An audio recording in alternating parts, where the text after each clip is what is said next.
And thank you so much for being a part of our event this evening. Oh, good. Thank you so much for the light. My name is Dr. Jeffrey Smith, and I proudly represent the Arizona School Boards Association in the Wickenburg Superintendent Search. I would like to begin by thanking our Wickenburg Governing Board members, several of whom are here tonight, and all of our administrators, teachers, and students and staff for hosting school tours today with our two candidates. Also, a big thanks to Dr. Barbara Remondini for her leadership and support through this process.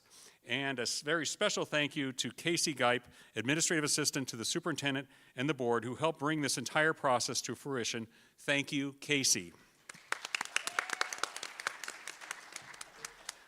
The search process began 4 months ago when the Governing Board asked us to gather input from the Wickenburg community about the characteristics and qualities that you believe will be best describe our new superintendent.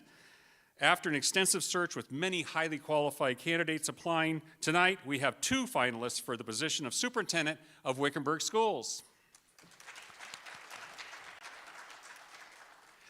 On my right, far right, Mr. James Scott, who currently serves as the Executive Director of Business Services for the Wickenburg Unified School District. He brings extensive experience in district operations, finance, and educational leadership, along with prior leadership roles at the Arizona Department of Education and in school districts across the state. His work focuses on strengthening organizational systems, supporting school improvement efforts, and ensuring sound physical stewardship. Please join me in welcoming Mr. James Scott.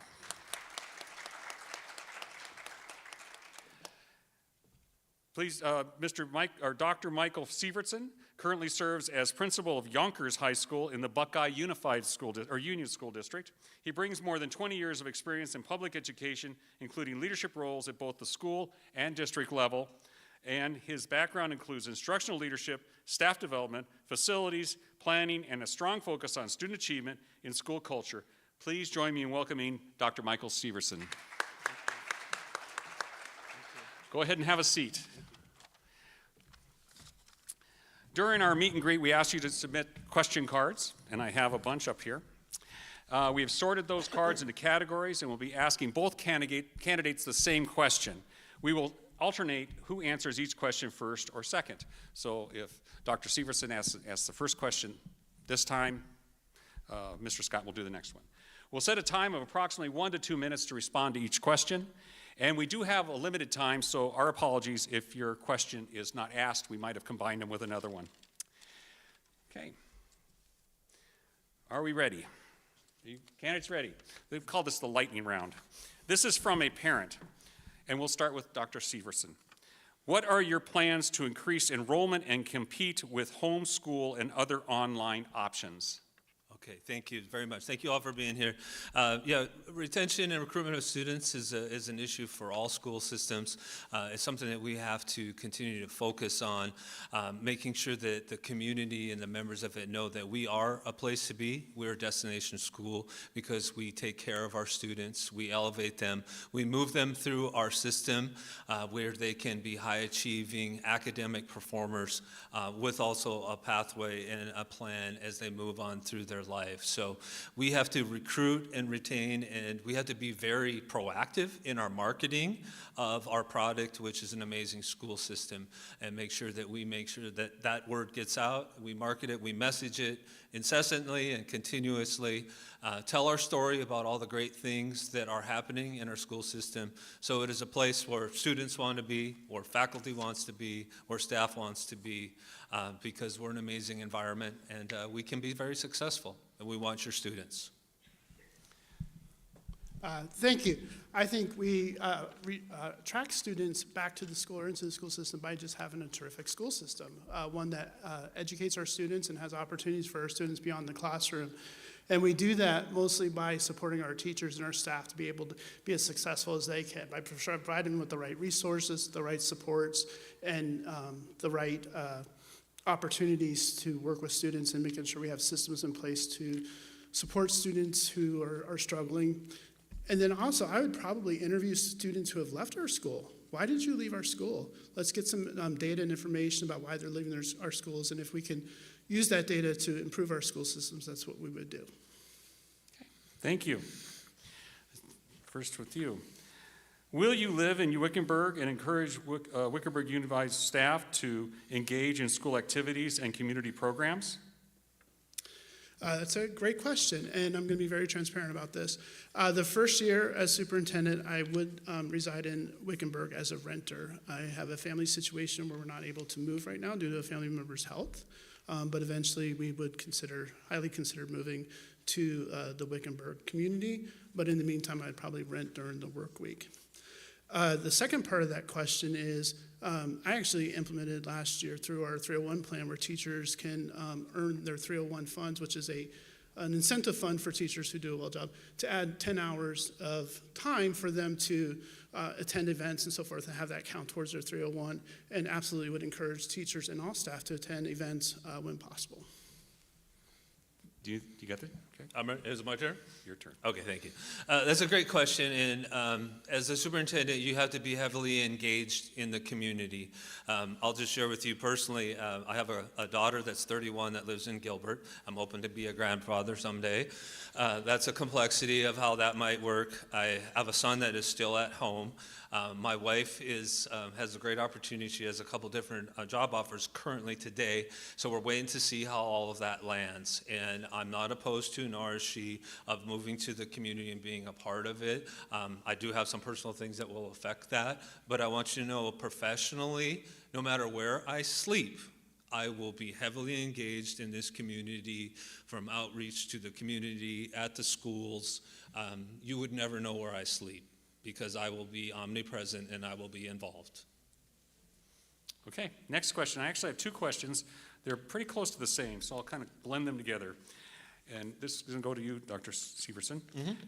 How would you help support and advocate for our performing arts program? We have very passionate performers.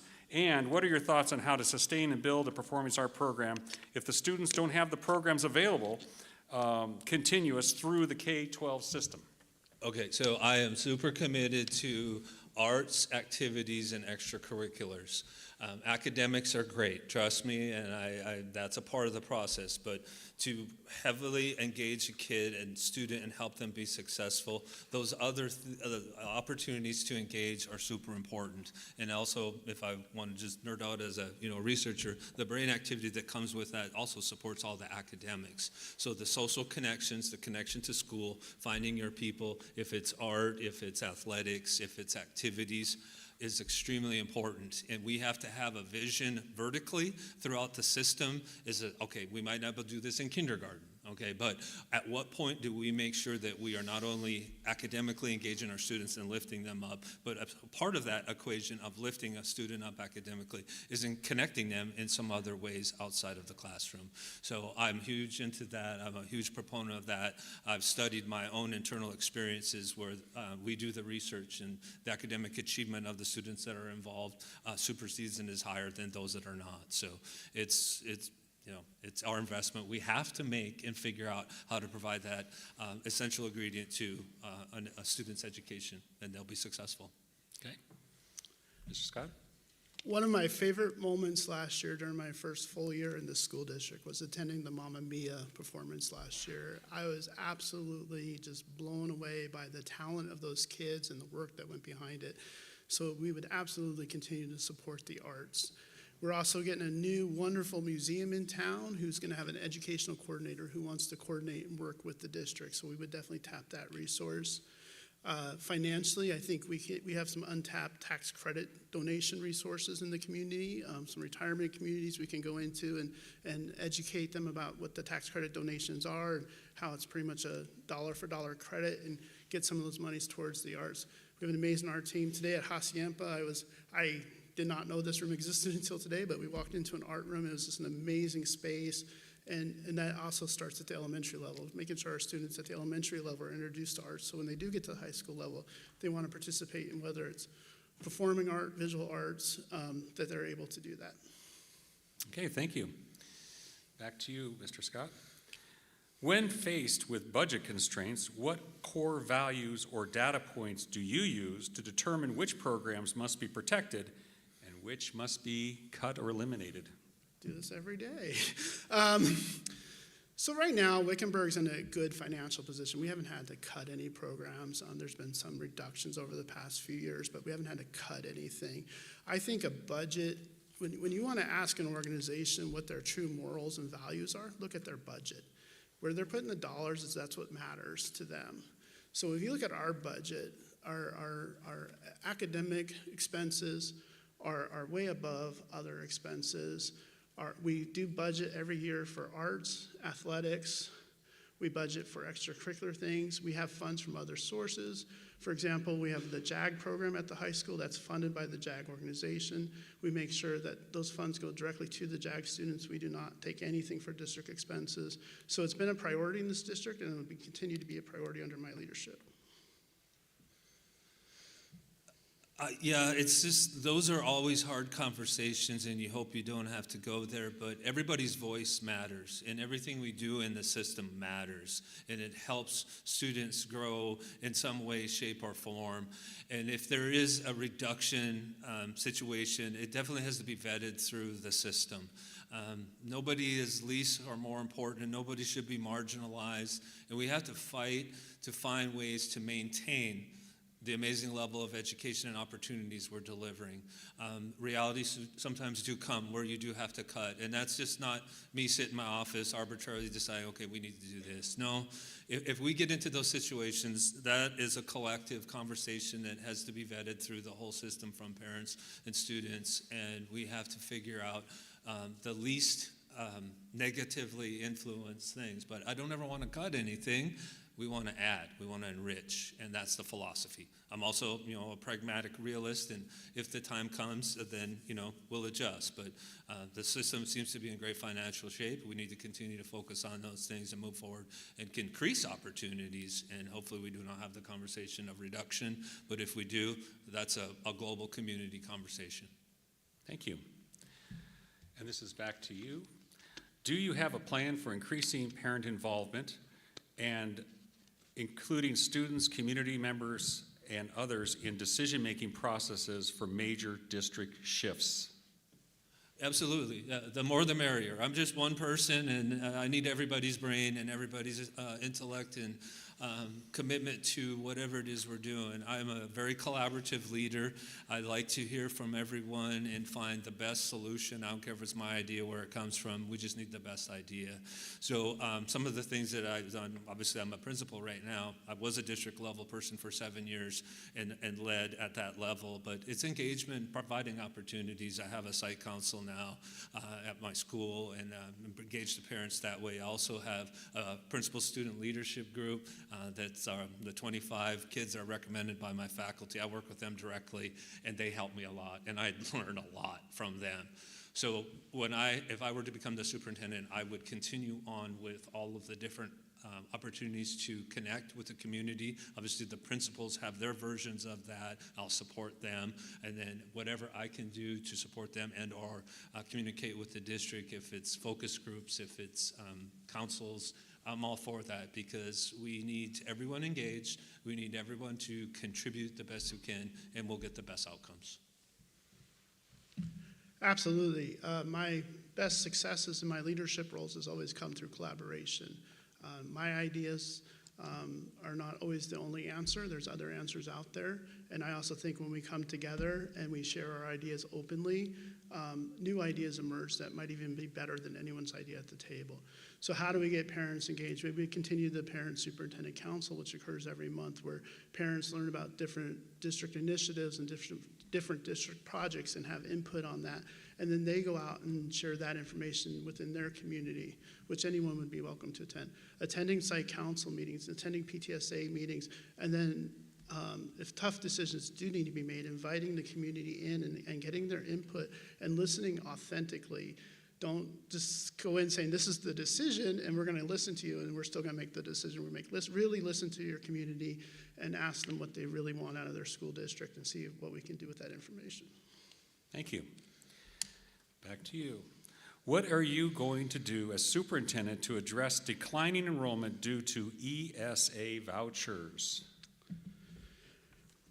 So I think we have to make clear what school choice is, and school choice in Arizona is really there's four primary options. There's ESA scholarships, there's just homeschooling without a scholarship, there's charter schools, and public school is still a choice. And right now, the last statistic, about 85% of students in Arizona are choosing public schools. So how do we make this a school of choice? Well, we just build strong academic programs. We have teachers who feel supported and are just amazing teachers. I saw a lot of amazing things today, and just keep building on that so kids want to come to our schools and parents want to send our kids to schools. There's always going to be a population we're not going to be able to attract. There's families that want their children to have a very deep religious education. We can't address that in a public school. But I think I said earlier, too, those that did leave for other reasons, let's meet with them, let's talk to them, let's rebuild trust and see if we can get those kids back in our schools. Yeah, so ESAs are, legal and popular for certain components of our population, and, that's their right. I think we don't vilify them. That's a choice, and that's the environment we live in. But we work hard on ourselves. Is that how can we be an attractant that we are the choice? And they want to come to our school. And that's having an amazing experience, having dynamic environments where students and parents feel engaged, they feel empowered, they're learning, they're growing. They know that they're being successful. We are achieving academically. We are having success in our activities and athletics. And we got to continue to really work hard on marketing and messaging what we're doing so people know when they make choices, they're totally informed about the great opportunities, the great environments that are happening here in the Wickenburg district at our schools. And I don't vilify the concept. I'm more like, okay, let's focus on it internally. What do we need to do to make people choose us? Okay, thank you. And back to you. Okay, this is a fairly technical question, so I'm going to try to put it together here. The short question is, how do you plan on getting Wickenburg's share of WestMec funding, $142 million in a fund balance? The more technical is, our AG teacher hasn't received basic funds this year despite the district receiving Perkins 5 and WestMec satellite dollars. As superintendent, how will you ensure that average daily weight funding generated by AG students actually hits the classroom instead of getting lost in the district overhead?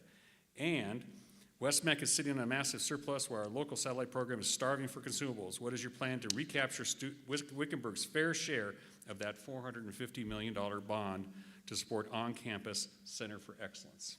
That is a great question, and I'm glad the EGG program is here, and CTE is a robust part of our school community. I have 13 CTE programs at my high school currently, so I'm a big fan.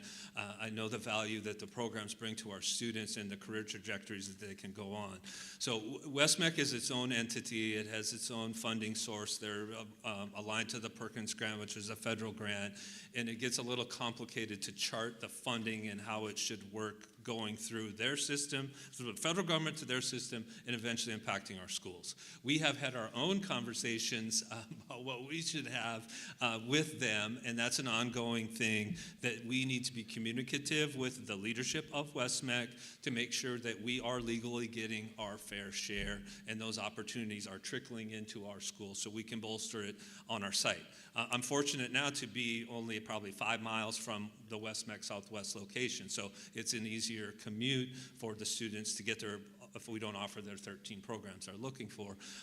But here we have some geography a little bit farther side. We have to build them here, and we have to have them here so our students can do it. The commute, is, I would guess, would be a challenge. But it's conversations with their leadership. And the good news is I do have connections there. I do have people that I know that I could ask directly that question. If we are not receiving our fund, I can get to the people that will give us a reason why or make it happen.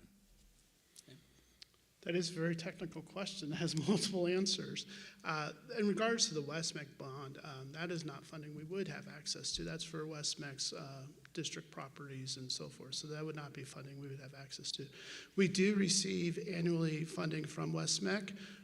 Myself and the CTE coordinator meet with them annually. We review our data, and we do get payments from them.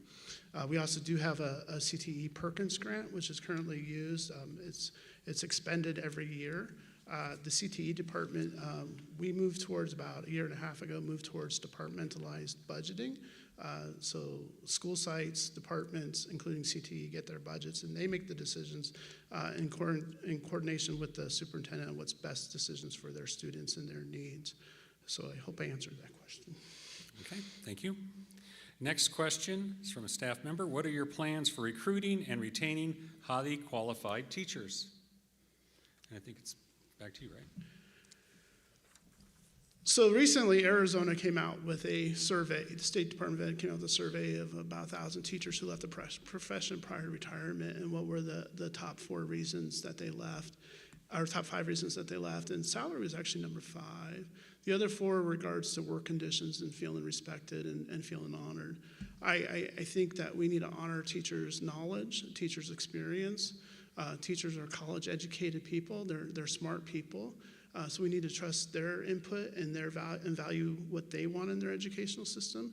And we need to provide them the right support, the right resources, and then we also need to provide them with enough professional development that's meaningful and intentional. And as I share with the board this afternoon, one of my number 1 priorities next year is to protect teacher time. And what I mean by that is protect your prep time and protect your instructional time so you're able to do what you do best, and that is to teach.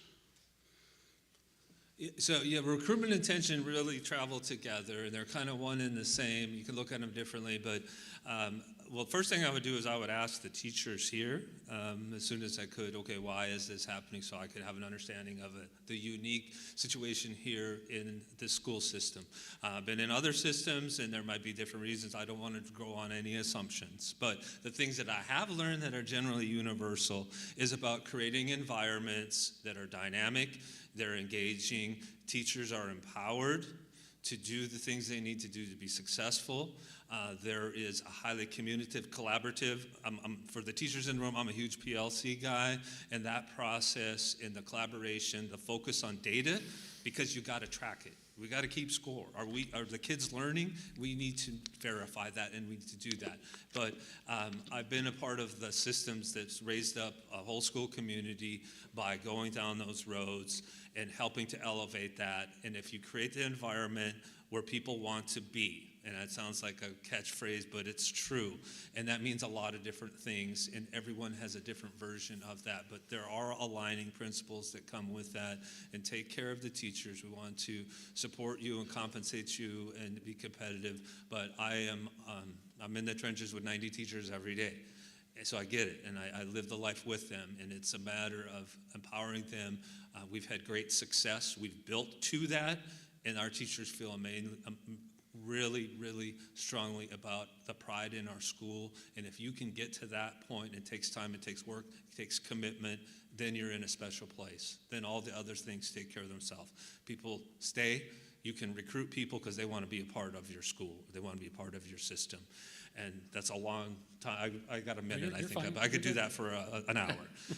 But that is something that I'm very committed to doing in this position, working with our principals and the other leadership team, is that we continue to work to make this a place to be, and that takes care of recruiting and retention. Okay. I think a similar question. This is from a community member. How do you plan to increase the education level of our students and the school letter grades? It's my turn. Yes. Okay, thank you. I just did it. And Yonker High School is going on its 19th year. It started in 2007. I became the principal 6 years ago in the greatest time ever, 2020, COVID, right? It took us all, a year or two to kind of stabilize things. I learned a lot during that experience. I was always committed to the concepts of culture, community, trust, no matter what, how weird it was during COVID, and build towards that. So it's a matter of just making sure. Can you repeat it, please, Jeff? So Yes. I'll go on How the do wrong we, direction. I think there was 2 parts really basically to it. How are you going to increase student performance, and then Yes. how are you going to, Great. hand in hand, letter grades? Great. Okay. So it takes work. It takes commitment. We have to follow the PLC process. We have to analyze our data. We have to communicate together as we're going through the process. But we have done that, and I've been a part of that. I've seen that reformation happen, and the people become engaged, and we move to amazing places. It can be done. I was walking the schools. There's amazing kids here. We just have to figure out how to channel all of our educational inputs so we get the outputs that we so want. And being in a school is realistic, but it's a lot of work. It's a lot of commitment, but it can be done, and I would like to do that. And I would also challenge our community once we start down that road and we start getting those A labels, which I saw Foothills had been previously before COVID, is that we strive towards becoming an A+ school of excellence at all of our schools, which is the highest distinction you can get from the Arizona Education Foundation, where you are evaluated, and the principal at Festival Foothills evaluated our school, and we told our story about our performance and how we did that, and we attained that title. And that is an everybody thing. That's not a principal thing. But I'm excited to engage here and start building towards that, working with our leadership, as we can grow. It's there. Thank you. I've done the work with my teams that I've worked with before. When I was a school principal, the first year I was principal, we had a school. The school I took over was a D school, and at the end of the year it was a B school. And how did we do that? We started intentionally mapping our curriculum and pacing our curriculum, PLC meetings, myself having a presence on campus, supporting teachers, making sure all the teachers are in the right seats, and just we implemented some instructional coaching models. And again, just aligning our PD to what we saw when we went around the schools is this is the need, we need to fix this, and how we're going to fix that, we're going to provide professional development. Recently, the last 2.5 years, I've been mentoring through the State Department of Education. I've mentored 4 different principals, and all 4 of those schools have increased their scores. I'm really proud of one particular school, which is in a rural school district area. That school's been in place for 45 years, and this is the first year they were an A school. And again, it's just, again, modeling that, making sure there's teacher clarity, that teachers are providing clarity to their students, that we're assessing the correct things. I'm a huge component of common formative assessments. I think those are more important to our teaching practice than an end-of-the-year test, because it tells us in the moment what our students need and what we need to do to correct our instruction and to give our students what they need so they can be successful on those tests. Okay. Back to you again. What does success look like for our schools 5 years from now? I think I answered this question earlier today, so I'm just going to use the same answer. In 5 years, I would love to come to the community and the board and share with you that our retention rate is high. All of our teaching positions are filled with highly qualified teachers who want to be here. Our student enrollment is up, and our letter grades are all A across the board, which I think all of that is possible to do. In 5 years. Okay, so in 5 years, I would say we would want to target the A rating from the state of Arizona, understanding that the goalpost moves sometimes, and what and how we score that might change. We have to be adaptable and adjust to that, but our target is always that, and we can do that. I would also think that we would be at that stage of our progression that we would be applying for, if not already, A+ schools of excellence, and that is a great target. I've learned so much through that process because it's about everything, and you have to be good at everything, and it's about everybody. And if we get on a pathway as a school community, as a school system, moving towards that, understanding how we will be evaluated, building the process to get to that, we will grow. It'll enrich our schools. They'll be better. We will also grow academically. And I think that's where we would be, and we want to make sure that we focus on a robust enrollment and that we make sure that we're getting all of the students that we possibly can within whatever the market looks like in 6 years or 5 years. And we have to be attentive to that because things do shift. Okay, that finishes our lightning round. I feel like an MC quizmaster. How about a round of applause? Get a little energy going here. We'll wake up out there. There we go. All right. Okay, now we have 3 more questions, and these are, when we went out and talked to the community, we got a lot of feedback from the community. And so, you know what I did was I went to AI, and I said, what are the 3 main questions that we should ask finalists for the Wickenburg School District based on all of this community feedback? What would those 3 questions be? Are you ready for those? And you can take a little bit more time with these. Okay? And we're starting with here, right? You're the moderator. Well, I know. I'll do whatever you were you last, say. right? Okay. All right, here we go. Wickenburg has strong community pride, high morale, and deep care for students, yet it faces significant challenges with staff retention, housing costs, and competitive compensation. What is your long-term vision for building stability in our workforce while preserving our small-town culture and strengthening our sense of community over the next 5 years? Me? Okay, so I'm a history student by trade, and I'm very respectful of how something or somewhere got to that place. Wickenburg has a storied history, amazing, with the mining and the Western culture and the ranching, and all of that is amazing. I'm from a little town in North Dakota, similar, either we were ranchers or farmers or you had oil. So I understand that. I understand a small community dynamics. A community I grew up in had 700 people, so this is like a big metropolis. And I'm respectful of that. I understand the relationship that the school system should have with that. I would also reach out to the members of the community and go, please be our partner. If we're having recruitment and retention issues, do I have some ideas that they could help assist with that? Because we're all here together. We want to grow and be symbiotic partners, because I would say, if we talk about workforce, we're bringing them through. You know, all of the students that come through our system aren't all going to go right to college, but if they do, they'll come back. They might be part of the workforce here, and some of them will go right into it. So the better our school system is, the better results we're producing, and the better inputs and opportunities we get from partners is that, you know, we just have to continue to build that philosophy. We are really in this together. We are a public school for the public. Please engage. Please help us. If we're not doing something that we should, let us know, and we'll come up with solutions. And I think we just have to move forward in time and being partners with everyone that we possibly can, and that will help enrich the community, will enrich the school system. And, you know, the biggest thing is the students. You know, we haven't talked about that yet, and it's like, I'm super student focused. I'm all about that kid, and I'm excited about coming here because it's a K-12 system, and we have the opportunity to really touch them for 12 or 13 years. And now I get them as high school kids, and wow, it's great, I got 4. But I really am intrigued and excited about that and sending them off into the community or wherever they go. And I see everybody winning in that equation. Are you okay? You need the question again? Could you repeat it? Yes, I was going to say, I'll repeat these again because they're pretty long. Wickenburg has strong community pride, high morale, and deep care for students, yet it faces significant challenges with staff retention, housing costs, and competitive compensation. What is your long-term vision for building stability in our workforce while preserving our small town culture and strengthening our sense of community over the next 5 years?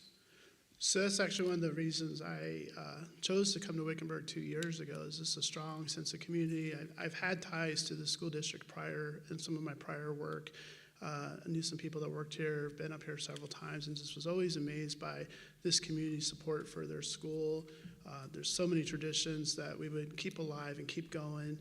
And in order to increase staff salaries, we have to increase student population. How do we do that? Again, going back to just making sure we have really great teachers doing really great things and feeling supported. We have one of those already in the equation, the great teachers, so we just have to make sure they're fully supported and able to do their jobs. And I think one of the best retention or recruitment numbers is how many teachers are referring their teacher friends to our school district. Housing is very expensive in Wickenburg. I think we have a couple options there. We could consider offering teacherage housing. I also, if you drive around the 60, you can see that it's exploding. The housing's more affordable there. I think that'll help. We can go down when those houses are built out and those communities come in and recruit teachers from those areas too. Okay, thank you. Ready for the next one? Back to you, James. Our staff and community have indicated that Wickenburg is not a district that needs to be fixed, but one that needs to be understood, supported, and unified. How would you approach your first-year superintendent to listen, learn, and build trust while still providing clear direction and momentum for the future?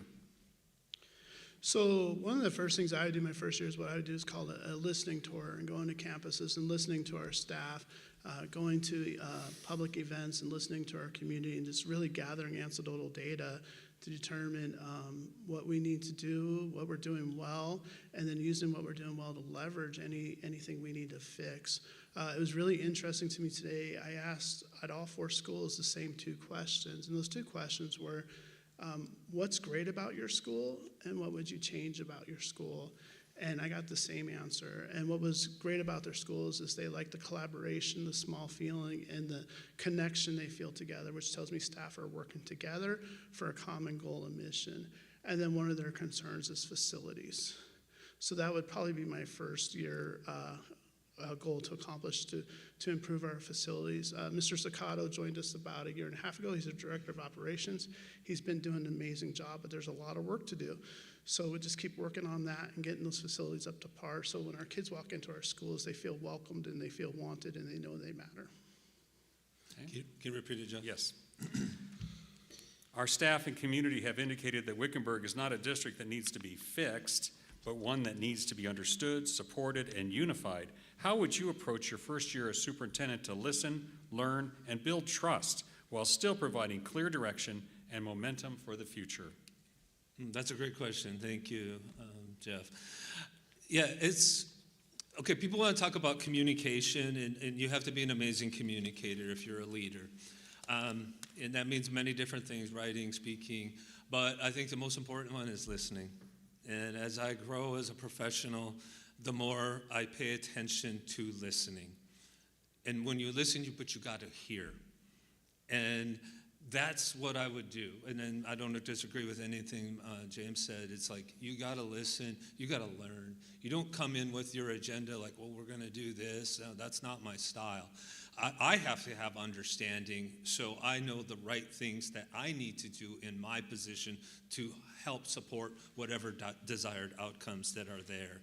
And then you do have to go back to communicated. Once we have that guiding coalition or that central focus of, okay, what is the next steps for us moving forward so we could create understanding in the community. People understand the value of what we're doing with young people so they can buy in and be a part of that. Then you do have to be an effective communicator on all levels. And I would focus a lot learning first, and I would come as much as I could before July 1 to share with the experts that are already here. And I know they've been working hard. They've been moving forward. I need to talk to all the different stakeholder groups.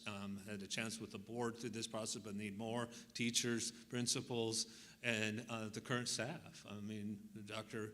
Barbara has done a great job, and she has a lot of expertise that just wanted to disappear. So I'm a great listener. I'm a lifelong learner. I pay attention, and I make sure that we are calculated and do the right things at the right time. And I would have to learn more, but once I got a good feel and I know what we want to do collectively, where we're at, then it's about communicating and messaging and marketing that to everybody. And we all believe it, we all understand it, and we share that with everyone else. And that goes back to getting students to come here, getting teachers to come, keeping teachers here.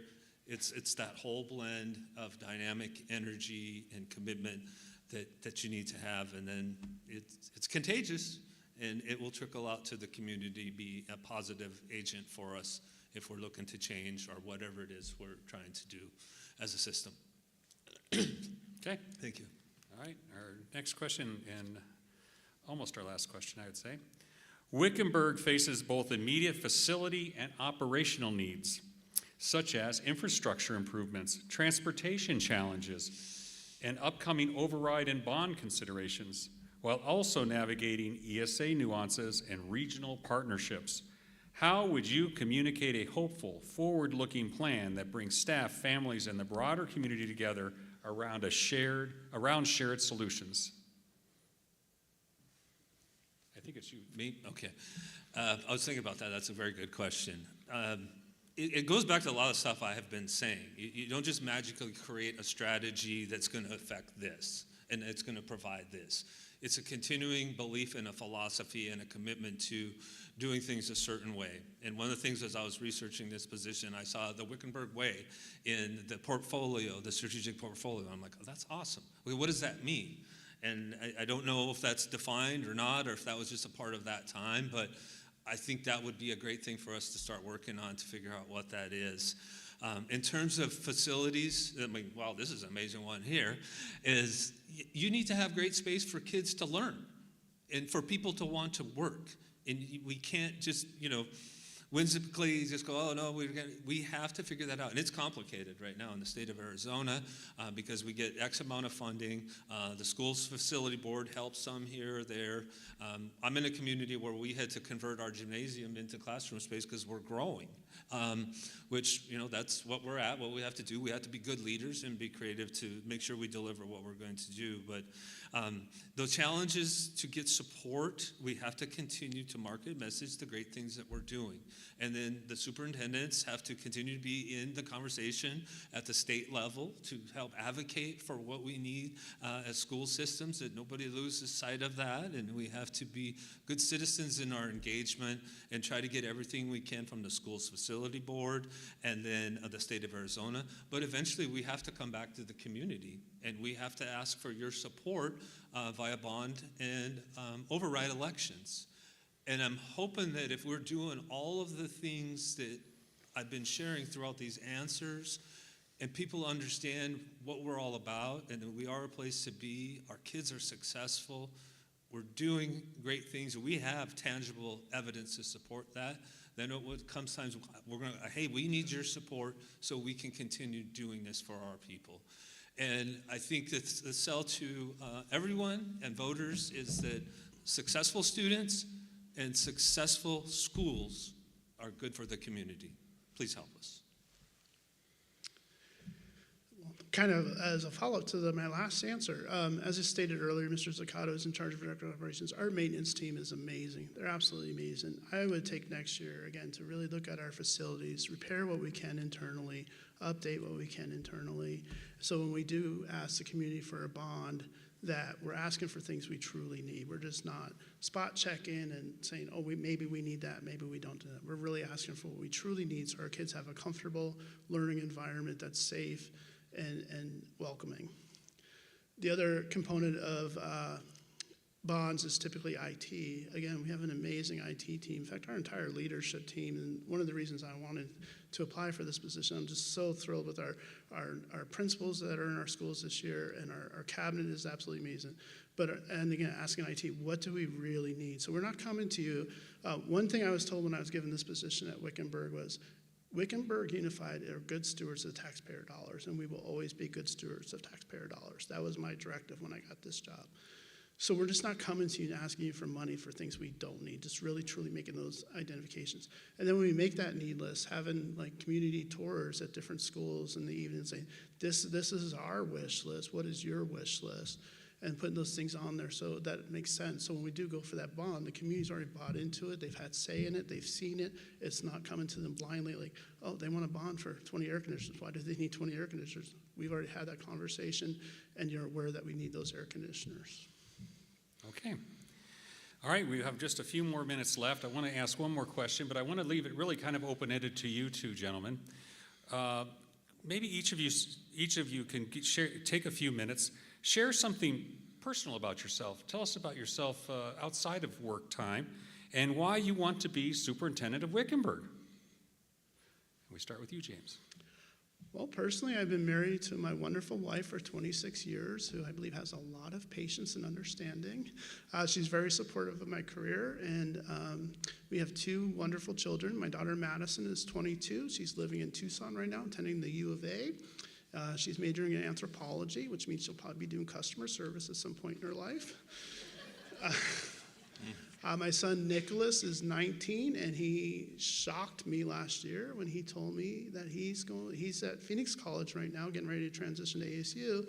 Totally shocked me, did not see this one coming, and he's following in my footsteps. He wants to be a history teacher for high school, so very proud of him. They're great kids. We're very family oriented. My mother-in-law lives literally across the street from me, and we're over there every day supporting her and helping her out. And I guess personally we enjoy live music. We'll go listen to music and concerts. That's kind of our fun thing to do. And we attend church every Saturday now, which was an adjustment, but we do it. And we're just a normal family, I guess. Okay, thank you. Thank you. So I've been married, I don't talk about my personal life very much, but I'll share with you. I've been married for 35 years. I have 2 children. My daughter is 31. She lives in Gilbert. She's married. She is a Sun Devil. No offense to any of U of A people, but she's a biomedical engineer, and school for her was easy. I didn't do anything. I just showed up, and the teacher said, well, she's great. And I'm like, okay, thank you. And then I have a son that's 21, and he's at home trying to figure things out. School is not his thing. He's smart. He's an amazing young man. But he's still with us, and we're all still working on, okay, what is your pathway, Casey? And there are lots of opportunities, so we're trying to help him figure that out. But he's a young man. He's got to figure it on his own. So going through that as a parent, it's quite a ride. And then in terms of, I'll share with you, I'm a golfer. That's my one thing I do as a hobby. But growing up, I will share this, and don't ever make me do this, but I grew up, I was a rancher, hand, and worked on ranches, and I did some roping. Okay, I'm not as good as the people that come up here, but I had to do it functionally to just do the work. So I've attempted to do things. I'm not competitive, but I haven't rode a horse or thrown a rope for probably 35 years. But I thought about that when I've come to Wickenburg all the time, and I went and I saw the roping. I'm like, yeah, those guys are really good. But no, I'm originally from the Midwest. I'm from a little town 6 miles from the Canadian border. It's called West Hope, North Dakota. 700 people, probably 400 now. My parents still live there. They're coming to visit me. It's like 19 below there. I'm like, why are you there? Come on. And yeah, I have a whole family of golfers. We have Midwesterners. We have some Sun City folks that are here now living the good life. And we do that, and our family's focused around that. I became the host house because we added our patio, so I host every holiday, which is fine and good, and we enjoy that. And then, I'm going to say this, why I want to be the superintendent here, and it really started with when I read the ad, which I have right here, and some words popped out about the requirements that connected with me. It aligns to my personal mission, my professional mission, and I'm just going to say the words that I pulled out of here. Okay. Success in education and facilitating a positive school leadership. Pursuit of excellence. Improving services and outcomes. Accessibility. And then my key one was student-centered. And I was sold after that. And I'm like, talk about the place to be. This is the place I would like to be. All right. That concludes our questions for this evening. This brings us to a close tonight. On behalf of the Wickenburg Unified School District Governing Board, I'd like to thank all of you for being here today to meet the finalists for Superintendent of Wickenburg Schools. One more round of applause for our 2 finalists. Best wishes and good evening. We'll see you later. Thank you all for coming. Thank you.